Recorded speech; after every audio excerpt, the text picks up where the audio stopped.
Hello and Paper Tuesdays to welcome with Michael Dwyer and Mark Halpin. Today he'll be Michael Dwyer and I'll be Mark Halpin. Namaste. Namaste. It's such a pleasure and a privilege to be with you this fine Bealtaine day.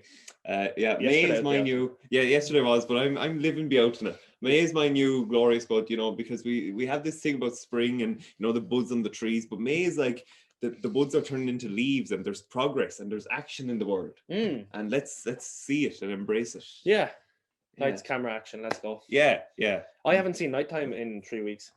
What? I haven't seen a dark sky in 3 weeks because I go to bed at 8 o'clock and I wake up and it's bright. Yeah. So I don't know what nighttime looks like anymore. And you're coming into summer now, so are you going to adhere to your schedule? No, it's going to have to change a little bit. I think. It is. It's getting a bit out of hand. Yeah. We're going to move Paper Tuesdays onto a therapy session where we try to figure out your sleep schedule, Mark, and see if we can come to some sort of conclusion. I do have one of the sleep schedule of a toddler, don't I? Well, yes and no. I mean, it's not a toddler, more a really disciplined adult that's in the army or something. Yeah. I can't see a toddler imposing the 8 to 5 regime. No, they'd want to stay up later. Yeah. The thing is, I only get about 7 hours sleep a night, even though I go to bed at 8. Really? Yeah. So I don't know what to do.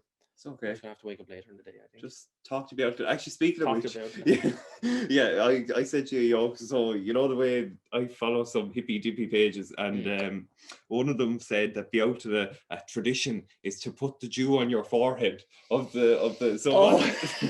So I said to you as a joke, and then I came back from me road and I was on the grass and I thought, sure, there's dew there. I might as well. So I picked up a bit, I rubbed it on my head. Oh yeah, absolutely. I do that a lot as well. Like, there's a lot of like hippy dippy nonsense shit that I don't really believe in, like the aromatherapy stuff I just gave Tash there. Yeah. Like, I don't know about the effects of that, but I do it because I can, and sure, what's the harm if it doesn't? And manifesting, Marky Manifest. That's my new side business that I started on my Instagram page. I've been manifesting stuff for other people now, so they've been coming to me, and then I say it out loud, and then it happens. But the stuff I manifest, I still haven't become a multimillionaire, so that's maybe next week. Lay on that. So if you want something manifested, just Revolut me €15 and tell me what you want, and I'll speak it out into the world. That's a great idea. Yeah, it's good side business. Mark, did you know that we were talking about Irish Rail last week, and Tony, the train driver, he grabbed the hearts of the Paper Tuesdays listeners, and I then started looking up something on Irish Rail, and I couldn't believe it when I found out that in 2002, Irish Rail had their first what mark? Walk mark. Oh, sorry, what mark? What mark? Yeah. What's that? It's a question for you. They had their first.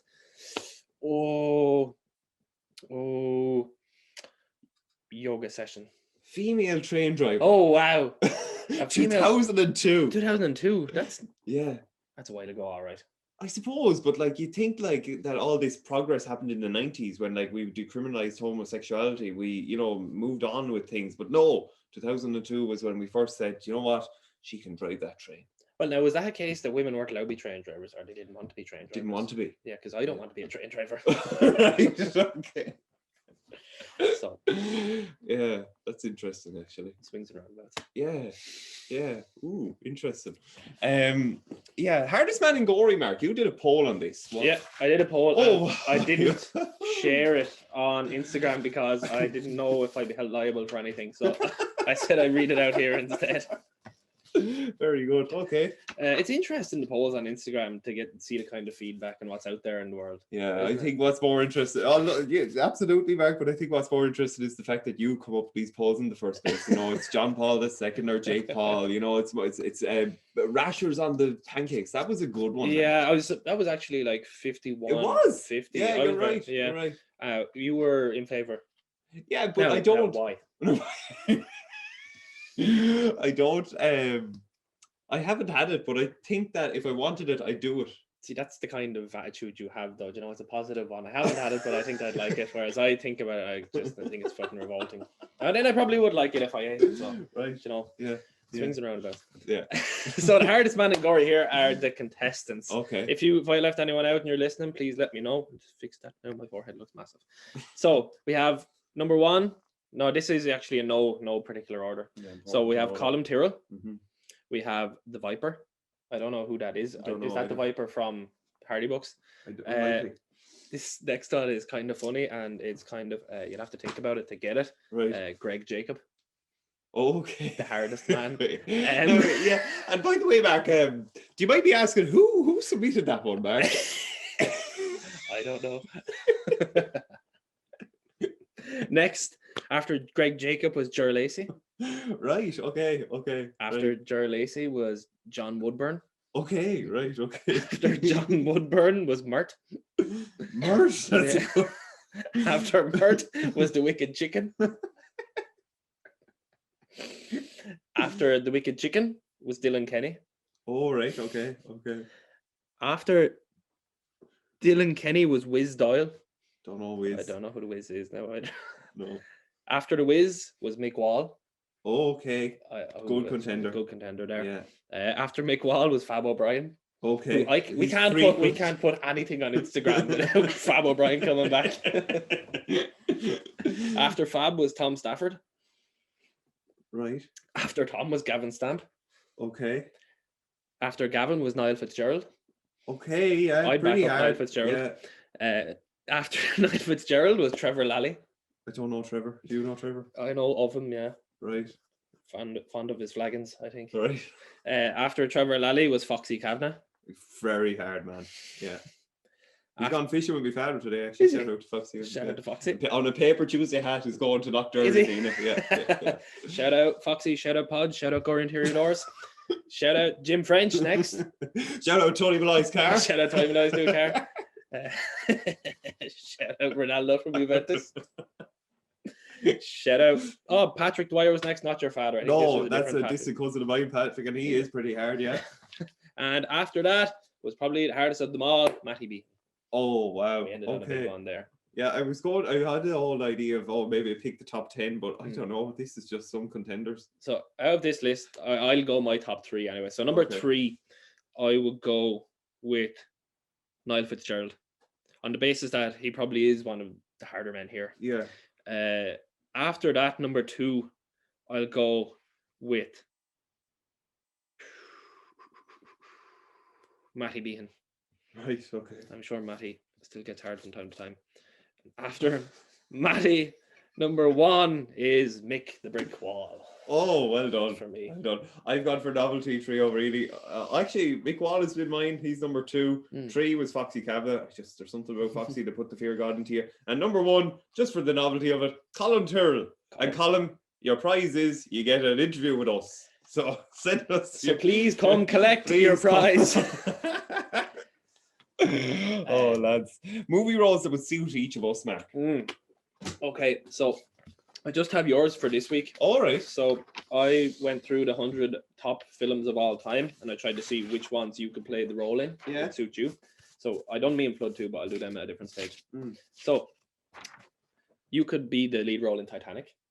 Oh, Leonardo. Yeah, you'd be Leonardo, I think. Thank You are very romantic. Toy Story, you'd be Woody. Yeah, but do you think I'd be satisfied with what Rose did at the end? You know, would I say to Rose, no, for fuck's sake, move over? I think you definitely would. Yeah. Ash's reaction tells a lot there. So Toy Story, then I think you'd be Woody. I think you'd be loyal if you had an Andy. I think you'd have Andy written on. You probably have Ash written on the sole of your foot, I'd say. After that, of course, Ghostbusters, because we've been Ghostbusters. Yeah, we have. Yeah. I think E.T. Elliot, the boy. Right. You wouldn't be E.T. You'd be the boy who looks after. Because I think if you found an alien, you'd be like, "Oh, come on, I love that. Come on in, sit down there. Take off your bra." Next, The Sound of Music. I think you could be the lady who skips through the fields. She had some life. Yeah. Go for it. Fight Club, the original man. Right. Who learns to fight and stuff. Yeah. I just think he kind of has your haircut first to start. And then Back to the Future, I think he would be Marty. Right. The Shawshank Redemption, I'm torn on this one. I don't think you really are Andy Dufresne. Right. I don't think you are. But I think you'd be like, we had the prison thing before. I think you'd be like Andy Dufresne in prison. I think you'd be standoffish, but everyone would be like, okay, we leave Michael to himself. I just put this in yours and Flood's just Brokeback Mountain just because it was funny. And Up, I think you could either be the boy or the man. Oh, interesting. Yeah, you could be the boy or the man. Beautiful. Yeah. Mary Poppins. Oh.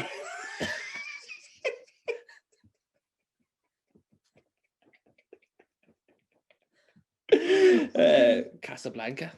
Oh, Be Rick. I'd love Rick to be Rick. Wait, which is Rick? Is he the...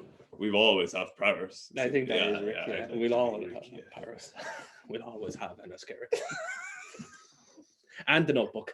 No, I haven't watched that. Have you not? No. Actually, maybe watch The Notebook. Yeah. So there we go. Well done, Mark. Yeah. Oh, okay. I know. I've done the thing where I read the next page. And so, Mark, I'd like to ask, Mark, Southeast Synonyms. Tell me about... We're back. Okay, Southeast Synonyms are back. So what this game is I come up, or sorry, so synonym is a word that is another word for another thing. Yes. Yes, right. So I've picked things or places in the Southeast. And I've replaced those words with similar words that mean the same thing to try to get the same connotation. You'll see as I go. So, so what was apple green last day was like fruit green or something. I don't know. Right. Shane and Ash can join in, yeah. And we'll just repeat what I say in case it doesn't pick up. Like. So number 1, duplicate shore. Twin. Additional. No. Duplicate. Copy. Shore, beach. These are in the Southeast. Yeah, so it's SHORE, shore. Coast. Oh, gee, anyway. Duplicate. What do we do? Copy. Replace. Oh, gee. Any ideas? Duplicate. Copy. We're very close to it. Clone Beach. Yeah. Clone. Why did you say Clone Beach and then go? You got the whole thing. Clone. Yeah. I never thought that. Well done. Thank you. Well, you got it. Because of the clue. Number 2, riveting. Riveting. Riveting. Do you mean riveting? No, riveting. What does riveting mean? The frog. All right. Ribbit. All right. What does a frog think? Riveting. Frog. So, frogging. What's that? Riveting. What's going on? A clue for this one, Mark? Bray?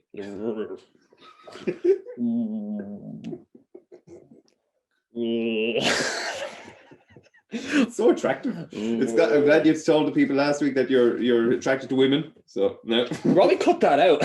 Yeah, he cut out the part where I said I'm actually straight. Explain yourself, Robbie. Okay.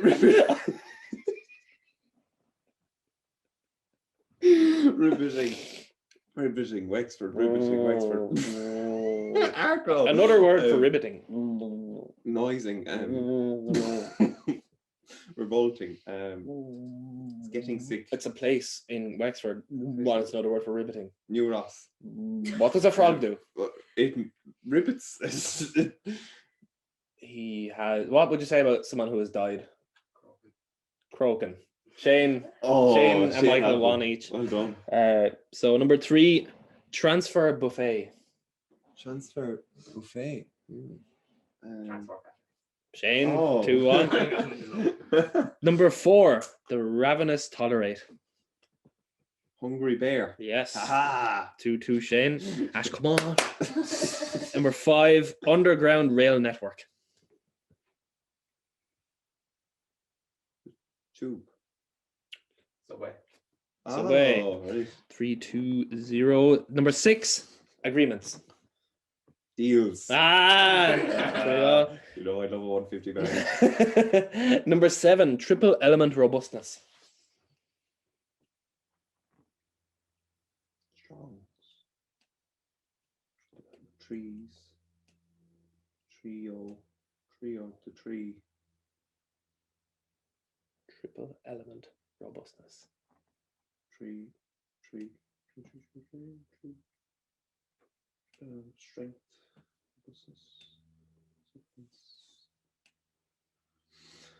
Oh, Mark. Oh, dear. Triple element robustness.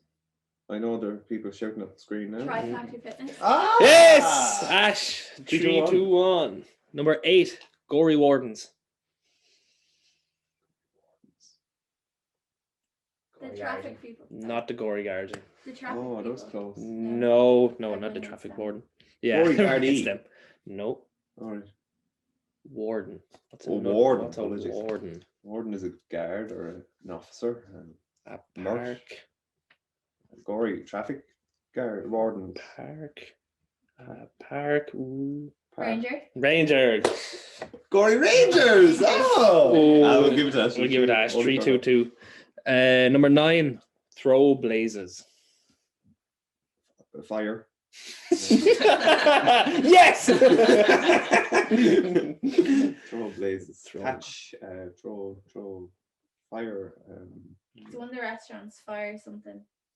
Kind Oh, of ring restaurant. garden. Dragon. Dragon. This one isn't in the town. Ooh. It's closer to here than it is to Gorey. Ooh. Throw blazes.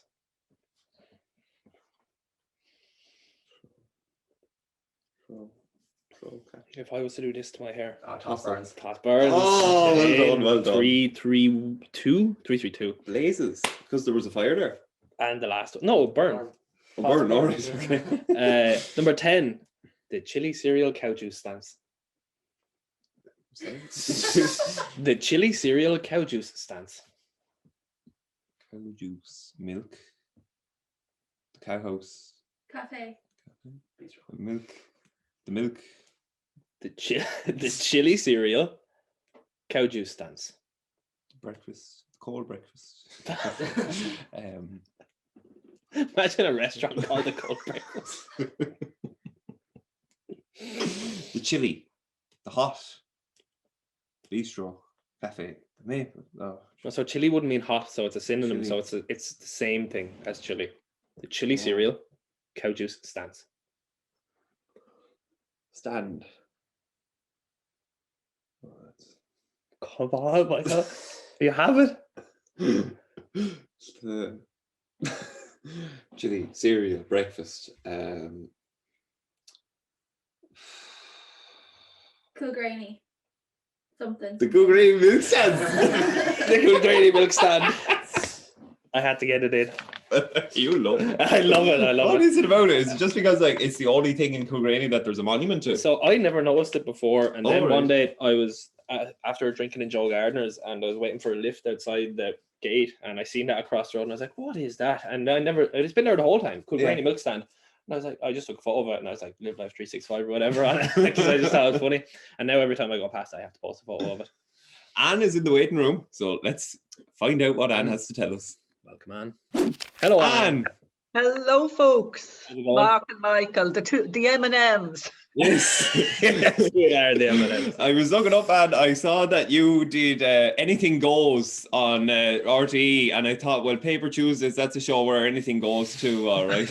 Well, there you are. You wouldn't remember it. I think it was before your time. I think it was, yeah. And we're coming to a great day. When this goes out, it'll be a day before, a great day for you. You'll reach a significant birthday, and your second book will be launched. So congratulations. You must be delighted. I'm absolutely delighted. Yeah, I couldn't have had a better COVID despite the lockdown. I had plenty to do. To get a project in the middle of it was great, because I don't know what I'd have done if I had just been dependent on my own company. Because I live alone, so it's, you don't even have the stimulation of somebody to fight with. Yeah. And when we first connected, and you said the world has many oysters for us all. Do you feel grateful for this blooming life of yours as a published author now? You have 2 books published and a third of the trilogy on the way. How does it feel? Oh, absolutely wonderful. There's the high you get when you get that publishing deal, because I got it. I went through, I entered a competition in the Wexford Literary Festival, and it was meet the publisher. Now, it's very hard if you send in something cold into a publisher, it rarely gets read, because they get hundreds and if not thousands of applications every year for novels. And they call it the slush pile, and sometimes you never come to the top of the slush pile. So it's not that your book is bad, it's just it never gets read by anyone. So I entered the Meet the Publisher competition, and a panel read, you send in maybe, I can't remember, was it 3 chapters or something, and a synopsis, and a panel read them, and they put forward a certain number of them to meet the publisher, they shortlist them. So when I got the first email to say that I was shortlisted, I was absolutely delighted. And then I was to meet the publisher to do a sales pitch on my book face to face, and then COVID happened, so they had to do it online, and I had never done Zoom before, and I wouldn't be your average technical expert, but anyway, it went fine, and it was Paula Campbell from Poolbeg Press.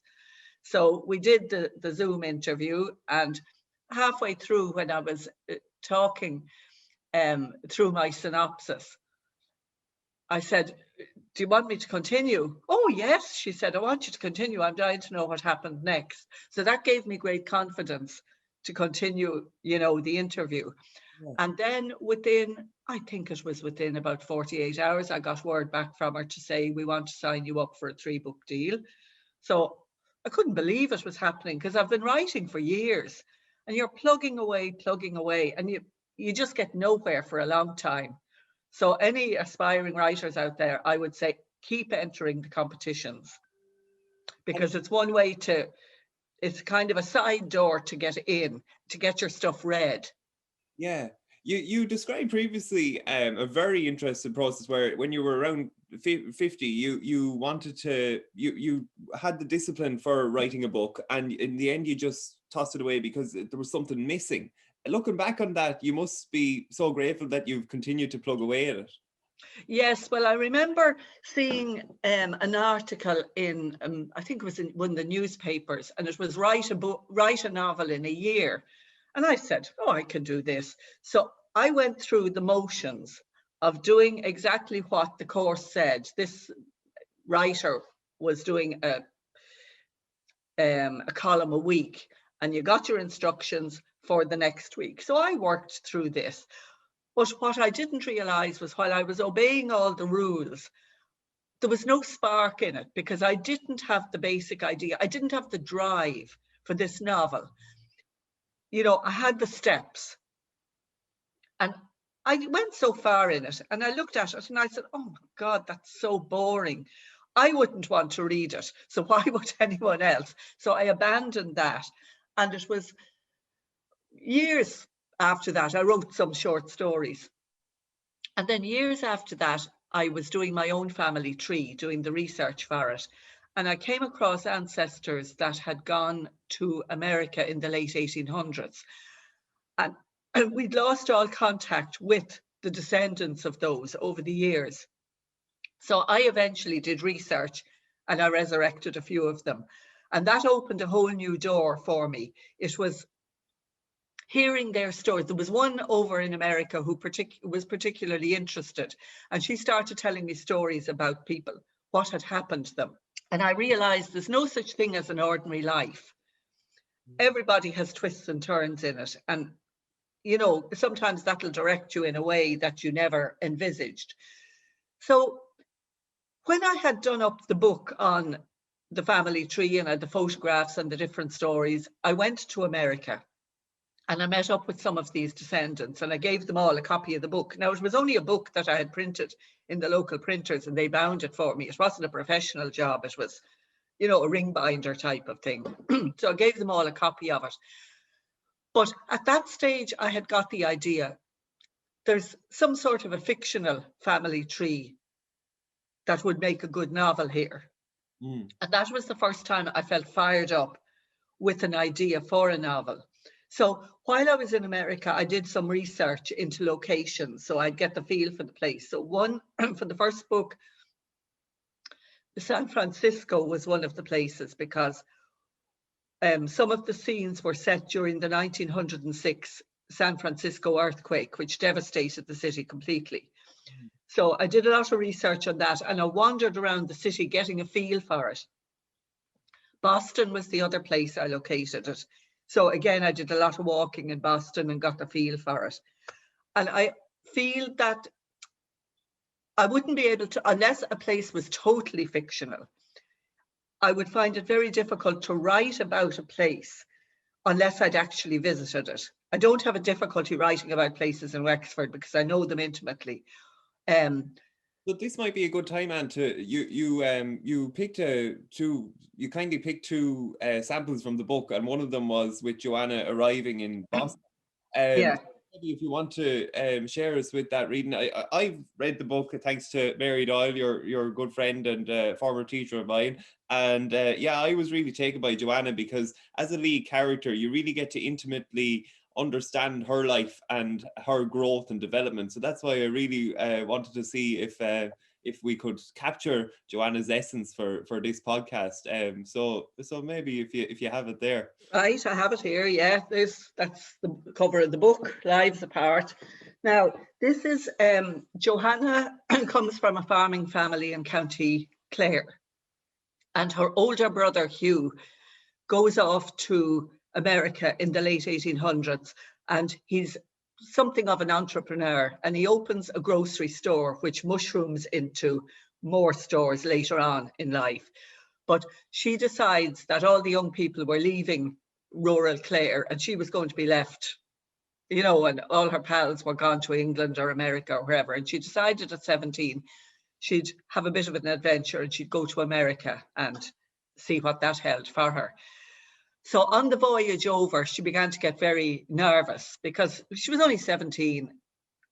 It wasn't like if you emigrate nowadays, you get home every year for holidays, communication is great, pick up the telephone, Skype, Zoom, all of these things. She had none of that. So she was going into the unknown and she was traveling alone. So she went over on the voyage and then she traveled up to Boston to meet the brother on the train. And she was really worried about it because the last time he had seen her, she was only a child. She was about 9. He was a lot older. So as the woman had said, Hugh was there waiting for her when she alighted from the train. She scanned the crowd, wondering if she would recognize him in the throng on the platform. The last picture she had of him was the day he left Ireland. Hanging onto her mother's hand, she watched her big handsome brother in his best suit, his only suit, and his thick wavy hair blowing in the wind as he said his goodbyes. She remembered her mother's eyes, her wonder at their redness, herself oblivious to the possibility that she might never see her brother again. The space between child and adult, a distance too wide to span, right there on the quayside in Ireland. It was like it had all happened yesterday. And now she was here, family, but a stranger meeting a stranger. So that was her anxiety on the way over. So I can read another short passage where it's 50 years later. She had had her life in America and she had never been in a position to come home on a visit to Ireland. But the brother Hugh treated her to this trip and he came with her. He had been home because he'd been home on business at different stages, but it was something that she could never have imagined that she'd be able to do. But at this stage, her parents were dead and everybody was much older. So she's arriving, her eldest brother Art stayed at home. He was the farmer in the family. And he picked Hugh and Johanna up from the train station in County Clare. And it's 1926. A sudden sun shower spilled down on them as they approached the turn. Its force slowed Art to a crawl as he strained to see the road ahead through the drenched windscreen. The water seeped in through the loose joints of the car as Johanna moved away from the frame. A real wreck of a farm vehicle, but you could see the pride on Art's face when he collected them at the station and held the door of his freshly washed vehicle open.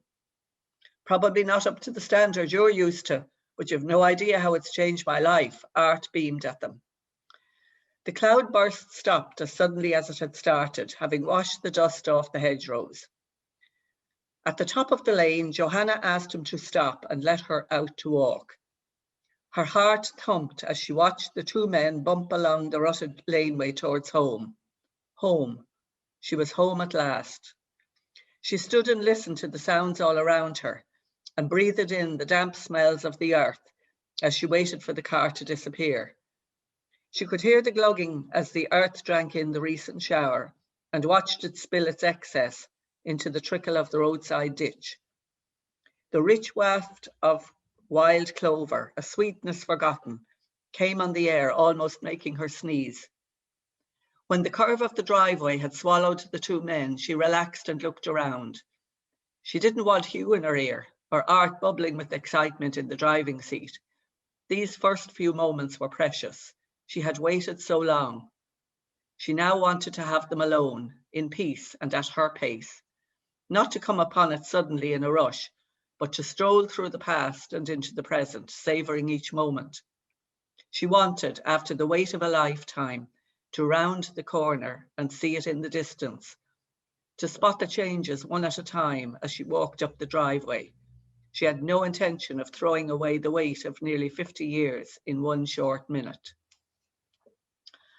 I always feel that people who emigrated way back always had this yearning to come home to Ireland. And for a lot of them, it was a one-way ticket. They never got back, but they always had this yearning, and she was no different.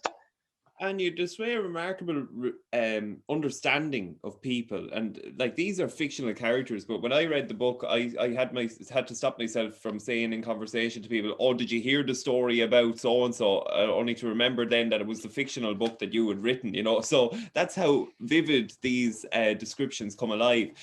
I can't help but think, like, has that been a skill that you have over your lifetime in understanding people and understanding what works, especially with your time in RTE? RTE would have been my university because I left school early. But I think as you get older, the one thing you get is you gain a bit of wisdom. And I was always very interested in people, and I was a peculiar sort of a child. When I'd be in my grandparents' house, I'd always be listening into the adult conversations, and I always had a fascinating for rooting in the sideboard at the old photos and wanting to know about these people. So I always had an interest in people, but I think if you can empathize with people, now it doesn't come when you're a young person, it's something that evolves slowly. If you're open to it and are interested in people and see what gives meaning to people's lives, and how different things that happen them affect them. And then I would have spoken to different people that would have had incidents happen. Like even when I was writing the book, I would have spoken to people and asked them how it was for them at that time. But I think as you get older, it's something you naturally learn. But say when you gave Mrs. Brendan O'Carroll his a great opportunity to start Mrs. Brown's Boys, I mean, that takes a sort of vision, doesn't it? Well, he came up with the idea. Now, I can't claim the idea. His theatre, his Mrs. Brown theatre shows, they were a sellout. Every part of the globe that he went to, they were an absolute sellout. But Brendan had decided to do a feature film at one stage, and it kind of hit the rails. It didn't work financially, it didn't work out. So he got this idea to do videos of his stage shows, but not shoot them in the theatre, to go out on location. And he was a bit nervous about doing it after his previous experience had, hit the deck. So he wanted someone with drama experience. And I had been working on Fair City before I left RTE. And I had done about a year or so on Fair City. So I had drama experience. So he asked me to look at the script and to see was it feasible to do economically. So I had to look at it, and it was absolutely fine to do, and you could do it economically. So I broke down the script and put it into shooting order so that they could make it all in a fortnight. So we went out to Donnycarney in North Dublin and we shot it, and it was absolutely great fun to work on. And the video was an absolute sellout. So then he decided to do a second one. So I set up the second one for him, and I had production managed the first one as well. So the second one, I set it up for him, but I wasn't really interested in production managing it. So another of my former colleagues did that. And then he was up and running because he involves his whole family in the productions, and they're very quick learners. They're very smart. So they were able to see the template that I had worked out for them, and they went on. And I think he took over a warehouse or something out in Blanchardstown and set up sets there, and I think they shot a lot of them there. And then it snowballed after that. I was well out of it at that stage, but it snowballed after that, and it went into the television series. And I'm not sure where that's shot.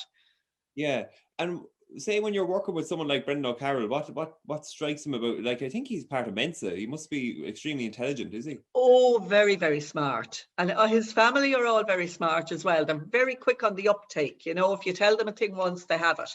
And they know how to do it themselves then after that. So they're kind of, when I say a one-man band, it's not a one-man band. There's a whole gang of them. But they have different roles as well as acting. They take part in behind-the-scenes stuff. You know, very, very smart and very clever.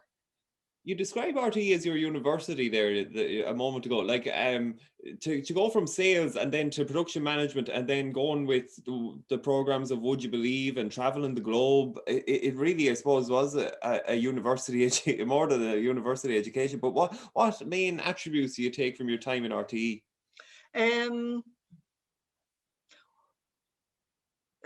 Well, apart from learning all the production skills, you learn how to deal with people and how to get the best out of people. It was so wide-ranging what I did, because I was a production assistant for years there, and then I became an assistant producer. So when I was a production assistant, I was out on the road a lot of the time, traveling around Ireland, and then I got to travel the world, really. And that was mostly with a program called Would You Believe, a documentary series that came from the religious department, but it wasn't kind of strictly religious. It was more about what gives meaning to people's lives. So you met, and it was before the era of celeb. You know, we had ordinary people. We did the odd one with celebrities, but it was mostly ordinary people. And they're much more interesting, really, because a lot of them have a story to tell. And people come up against very, very difficult things in their lives. And when you meet these people, it kind of opens your eyes to what's out there and the difficulties people have and how they overcome them. You know, I've met some people that, I'd be in awe of them, how they coped, under very difficult circumstances. So that was probably the program that I learned the most on. And I worked on, we were moved around every year to different programs. You never got settled anywhere. But most years I got back to working on that, because you might be filming for 26 weeks. And then the other 26 weeks of the year, you'd be working on some other program. So I did a lot of studio stuff as well. I did a lot of the live studio, the Kenny Live and Saturday Live, where people who weren't presenters, we put them in front of the camera and got them to choose their guests and present the show. And we'd all sorts of people. We had Bishop Eamon Casey did one, Fergal Quinn, the supermarket supremo, did another. There was Brendan Shine did one. What do you call it? Did Ian Paisley's daughter do one? She did. Rhonda Paisley did it, yeah, and the Paisley family came down for that. Were you involved in the production of those sort of programs? I was, yeah. I worked on all of those. Oh, right. And what was he like, or what was? Pat was great to work with. Pat was somebody that he'd come in. He wouldn't be in the office with you, but he'd come in for the meetings, and you would tell him a thing once, and he was like blotting paper. He just absorbed absolutely everything. And the amazing thing is he remembered everything, and so much information coming at him from researchers and about all the different people. And he just soaked it all up. He was great, very professional to work with. Another person who was great to work with was Daniel O'Donnell. Daniel was absolutely brilliant. Now, I wouldn't have been a fan of Daniel's, but friends of mine down here in Ballygarrett, Mary and Breda Doyle. Breda has the shop at Cowell Show and Mary teaches in the school. They forced me to go along to a Daniel O'Donnell concert in the Unyoke. Do you remember the Unyoke? Okay. Burnt down. And it was a brilliant night, and Daniel had the audience eating out of his hand. And I had never worked with Daniel at this stage, but I remember there was one mother or grandmother, and she was trying to take, the child had gone up onto the stage at the end, and she was trying to take the photograph, and the camera wouldn't work. And Daniel just sat there with the child on his knee, and he chatting away to the audience, and he was saying, because the mother was getting into an awful state at this stage, our camera wouldn't work. Relax, relax, mother. We're going nowhere. Take your time. You'll get it. You'll get it. And the child stayed with him. So he was great with his audience. So anyway, shortly after that, it turned out that I think it was one of the Saturday Live people wanted him as a guest on the show. And he was brilliant to work with, very professional. And then I worked much later with him on some music awards show. It was either, I think it was in The Point, if I remember rightly. And it was at a time when Daniel was having throat problems. I'm not sure what his problem was, but his manager rang up that day and told us that he had an awful throat problem, and he was our guest artist for that night. So he was the big star that night. And we were in a bit of a panic because we thought he was going to pull out, and the manager said no, but he'll come along for the rehearsal, but he won't be able to give you any voice, but he'll do all his moves in the way he's going to do them on the night, and he'll give you the last couple of words of each verse. And like the music was 1, 2, 3, 1, 2, 3. So we were able to rehearse cameramen and sound and people like that. And then when it came to it on the night, he never put a foot different. He did exactly the same. So everything we had rehearsed worked perfectly. He was the ultimate professional. Yeah. And very easy to work with. Yeah, it sounds like a different era of television and production and everything, in that, like, when you describe Pat Kenny there, and, you know, you have this team of researchers and they're all feeding him information and he's just soaking it in and, you know, developing it like a trance or whatever. But like now it's all on Wikipedia and we all just gobble it up straight away instantly. Like, do you see that transition in that, you know, because technology has advanced, that so too production of television has changed? I would think it has. No, I'm out of production for a while. I did freelance for about 10 years after I left RTE. But I do think it has changed a lot, because we would always talk. Because like I worked before we had computers on programs, but I also worked when computers came in.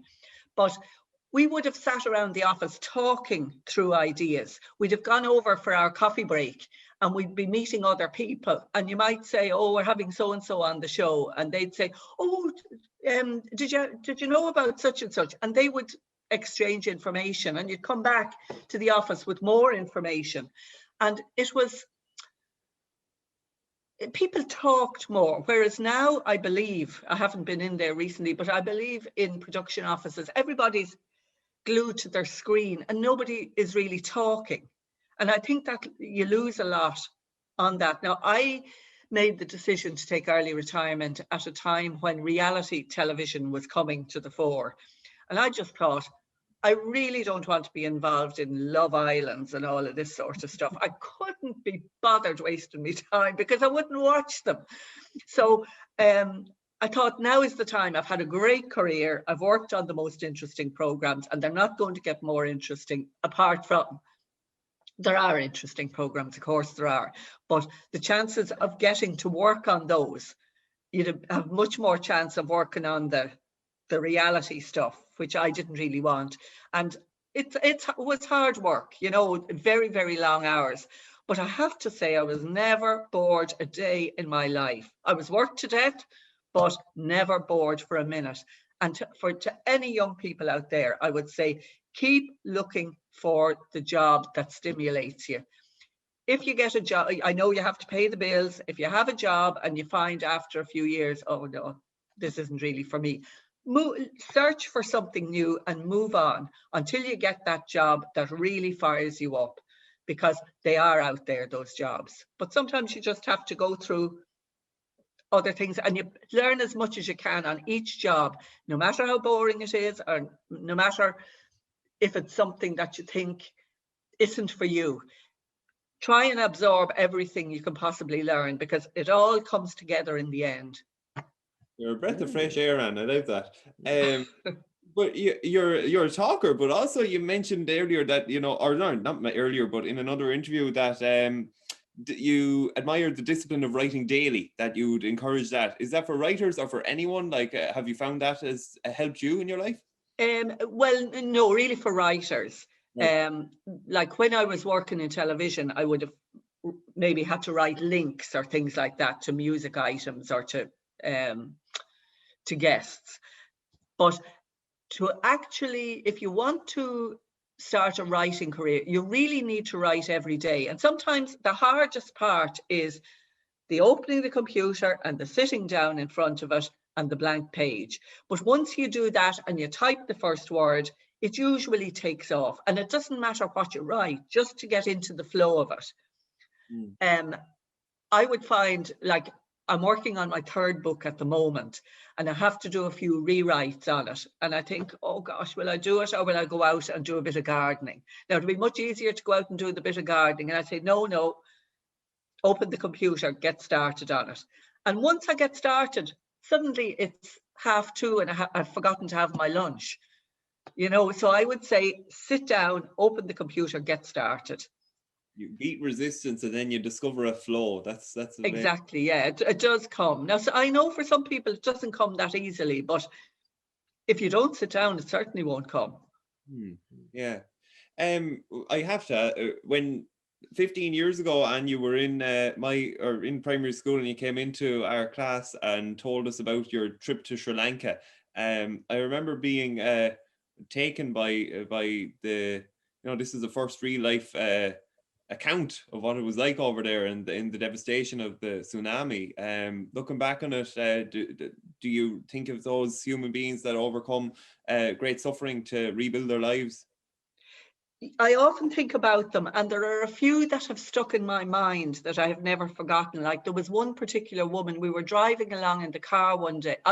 The reason I went over there was because I had got involved in a charity that a Sri Lankan friend of mine had set up. She had contacts, nuns who had a convent over in Sri Lanka, and she wanted to help children who had lost parents, lost their homes, and get them through their education until they were 18. So the charity had a lifetime of 10 years to do this. So I saw that she was working on her own on this. So I went out to meet her. And the first thing she said to me was, well, what can you do? And I said, well, there's no point in me going over to Sri Lanka, because this was just at the time, just shortly after the tsunami in 2004. I said, there's no point in me going to Sri Lanka because I wouldn't know how to even begin to help, but I can help you with the administration of administrative work from here. Well, she said, I'm very glad to hear that, because she said, I got a lot of phone calls after I did an interview in the Irish Times, and every single person said to me, oh, I go to Sri Lanka. And when I said to them, well, what are you going to do when you get there? They had absolutely no idea. She said they were going to be passengers, but they didn't realize that. She said, it's a well-educated society over there. It's just that everything has been washed away, but they do not need extra passengers. So she said, I had to run those, but she said, I do need help, she said, with the administration here. So I set up a sponsorship program for different children. And there were nuns over there that had, now, when I say a convent, it was a small bungalow, and they had a bit of land with it. So we financed an education centre, and the local people, they got work out of it because the men all built the education centre. Now, it wasn't a greenfield site, it was a brownfield site. There was nothing, trees, everything had been swept away. So they built on this site anyway, and they got up the education and activity centre. But by the time I went over, it was a few years ahead, and I was able to see where I had seen the original photos of the devastation. And when I went over there, they had built this activity centre. The nuns had got the children involved in planting a garden and all the lovely tropical plants. It was beautiful. And I went around and I saw all the work that was done. And it was slow, but it had grown, and they had animals, and they were teaching the children it was a rural place, teaching the children how to look after the animals. So they had hens, they had a cow, they had various things, and they had the children growing the vegetables, and they allowed the children to sell some of the vegetables. But I remember when I was over there, driving down a street one day, and I looked out the window. We were stopped in traffic, and there was a woman sitting outside a building, and she had this expression on her face. I can't even describe it, but it haunted me to this day. She looked totally as if her whole soul had been sucked out of her. Now, this was about 3 or 4 years after the tsunami, but I just thought that woman has never got, her spirit has gone. And God knows what had happened to her. I don't know. She probably lost her whole family and her home or something. But that woman's face haunts me still. And she was only someone I saw out through the window of a car. So it does affect you, you know. And then you hear stories later on where some of the children that you had managed to help, that they had gone on, they'd got married, some of them had gone to university, some of them became dressmakers or whatever. But it was great to hear that they actually survived and they got their lives together again. But it was a shocking time, shocking. So from talking to you, Anne, it seems like an interest in people has fueled all of this. Your time in RTE, your travels to Africa, Guatemala and Sri Lanka, and now this trilogy of books. It's one extraordinary life. It is. I've been very lucky, really, but you have to work hard to make the luck. Yeah. Yeah, and I think you have to follow your dream as well. I always had this idea from the time I saw that article about how to write a novel in a year and the disastrous start. I still had the desire to write it, but it wasn't until I did my own family tree that the idea of the novels came to me. And I went for it then. I had time to do it because I had given up television work. And I just had time, and I went to a lot of different creative writing classes. I went down to County Clare at one stage too. There's a lovely writer called Niall Williams. He'd be one that would be long listed for the Booker Prize, but his books are absolutely beautiful. He wrote a book called 4 Letters of Love, and I read that 20 years ago. But prior to that, his wife is American and her grandfather was from Ireland, and the grandfather left her a cottage in County Clare when he died. So Niall and his wife came back to live in the cottage, and between the two of them, they wrote a series of books on living the good life and restoring the cottage and growing their own vegetables. And then he went on to write his own novels after that, and he runs courses. And I did a course down in his place. This would be probably 20 years ago. But what I learned on that course, I had a short story, and I thought this was a great short story, and I thought it was well polished up and everything, but I needed a little extra help. I had something to learn, I knew that. So I went down and I discovered that the other people on the course were people who were doing masters in creative writing in the University of Exeter and places like that. And I was completely out of my league. And here was me clutching my little short story. So what I learned from that course was how much I had to learn. So I was really I wasn't even on the starting blocks at that stage, but I kept at it and I did other courses, and I did one with a woman called Patricia O'Reilly in UCD. And that was the turning point. She was absolutely brilliant. So I did it for a few years with her, and I learned how to craft and how to add layers to my writing. At this stage, I had started the novel, and how to develop your characters, how to write, to have people in the landscape wherever you are setting your books. So I learned all of that, and I realized there's a whole craft to be learned here. So it has taken me about 8 years to get to the stage where I was able to craft the books up to a level where a publisher would be interested in them. Wow, gosh, you really have to chip away at it. Mark, have you any questions? Or? No, I'm happy enough. Yeah, and it's been a pleasure. We conclude actually with another great tome. It's I Crossed the Line by Liam Dunn. It was written by Damien Lawler with his assistants, and if you want to select a page between 1 and 288, we read a random paragraph from the book. If you want to pick a number, Anne, between 1 and 288. 55. 5. I have no idea now what I'm picking. At least motivation was not in short supply for my last year as a minor, and in the 1986 Leinster Championship, I was finally selected to play on the team and lined out at right half forward against Carlow. We beat them well, I played fine, and we had another good win over Laois in the semi-final. Yeah. There we go. Story into Liam Dunn's childhood. Yeah. And best of luck with the book. And the second book is out this week. What is it called again? The second book is called Lives Without End.